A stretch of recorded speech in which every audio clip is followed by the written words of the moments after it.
Hey, what's up guys? So today I want to take a look at Flash TRX and why it can be useful when working with the Tron network. I'm using Trust Wallet here, but the same idea applies to Tron Link and basically any wallet that supports Tron. So I've been working with crypto for more than 10 years, and I've spent a lot of that time testing different networks, wallets, and DeFi tools. And Tron is one of those networks where a small technical detail can make a pretty big difference. You can have everything ready in wallet, but then you realize you need TRX for network resources. That's where Flash TRX becomes interesting. Instead of keeping extra TRX in a wallet that you may only use for a short test, the idea is to have access to the network resources for the period you actually need them. For me, that's especially useful when I'm testing something, recording demos, checking dApps, or just working with transactions on Tron. Alright, let me show you how I'm setting this up. First, I choose the amount of TRX. There are several options here, so I just match the amount to whatever I'm doing. If it's a quick test, there's no reason to go overboard. Okay, then we've got duration. This part is pretty straightforward. It controls how long I need access to tokens. For something I'm checking for a few minutes, I keep that period short. If I'm planning a longer testing session, I choose a longer duration. Okay, now I need to add my Tron receiving address here. One more second to check the address before moving on. Looks good? Press confirm.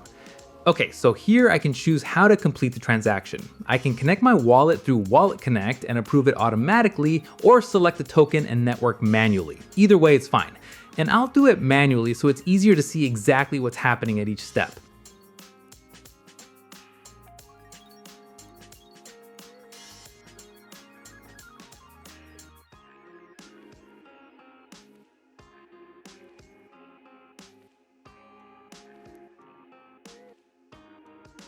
And from here, there's not much else to do. The request is being processed, just giving it a few seconds.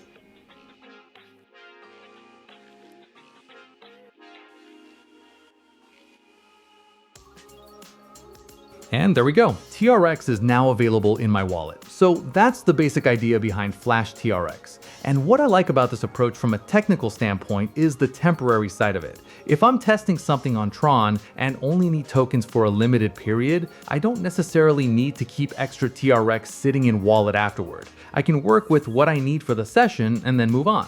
That makes the whole setup a little cleaner, especially when I'm testing different projects. And this is also why I think it's worth understanding how Tron handles its network resources instead of treating TRX as just another token sitting in the wallet. Once that part is clear, the whole process starts making a lot more sense. You know what you're looking for, you know why it's needed, and you can choose the setup that actually fits the task. I've used Tron for years, and these little details come up pretty regularly when testing new tools or working with TRC20 assets. So hopefully this gives a much clearer picture of what Flash TRX actually means and where it fits into a normal Tron workflow. If you've been working with Tron yourself and have run into something interesting, leave it in the comments. Thanks for watching, guys.